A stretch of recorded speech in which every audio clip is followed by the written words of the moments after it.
今日は私は今53歳なんですけど、結構若く見られることが多いので、そんなにコツはないんですけども、考えられる理由をちょっと挙げてみたので、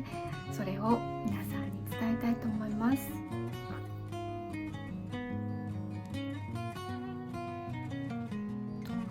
私は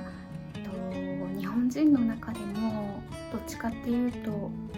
子供っぽい顔をしているので、それが若く見える一番の理由なのかなと思うんですけど、それ以外にも割といつも笑ってるというか、そういう、あとは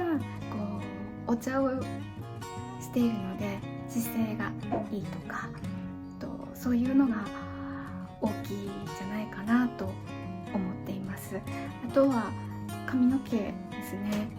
これがあんまりボサボサだとすごく老けて見えるので、なるべくうるさいですねなるべく美容室には